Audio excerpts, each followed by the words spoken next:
Dean Wood, can you give us a brief overview of what you'll be telling the graduates tomorrow? Sure.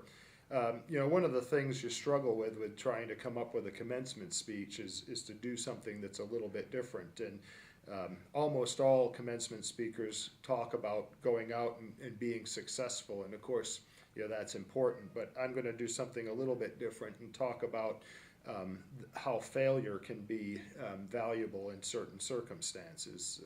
Clearly, if you fail because you just didn't care, or you didn't prepare yourself, or you didn't think deeply enough about the goals you were trying to attain, there's nothing virtuous in that. But if you try really hard, you prepare yourself, and you fail simply because you've set the bar a little bit too high, I think there's a lot to be said about that kind of failure helping you to move forward in life. And as long as you learn from the failure, and you don't just give up and turn away. So that's going to be the basic message.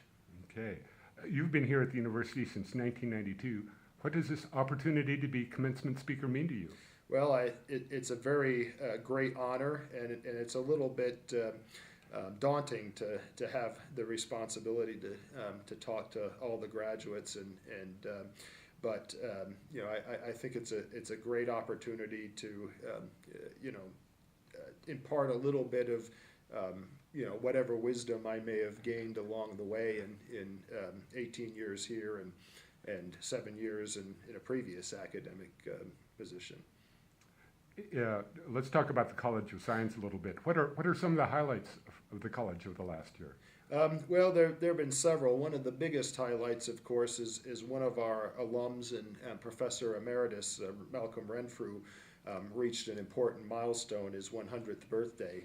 And also related to that, both he and Professor Janine Shreve were named American Chemical Society Fellows, which is a very big honor and recognition of their service to the community of chemistry and their research.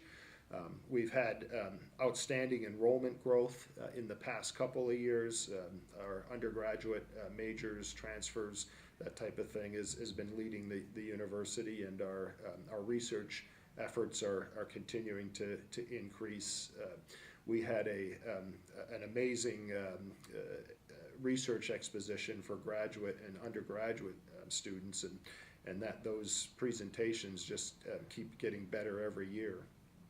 What do you see in the future for the college? Well, I think in the future we see continued trying to grow our enrollment, while at the same time maintaining balance, graduate versus undergraduate research and that type of thing. We want to be able to grow our research enterprise, and I foresee more and more cooperative efforts, call it interdisciplinary, call it cross-department, cross-college. I see that the college moving more and more in that direction. Still recognizing, though, that important contributions can be made by individual researchers as well. Last question. What's the best piece of advice that you've ever received? Well, there's been a lot of useful pieces of advice, but I think I have to go back to some advice my father gave me.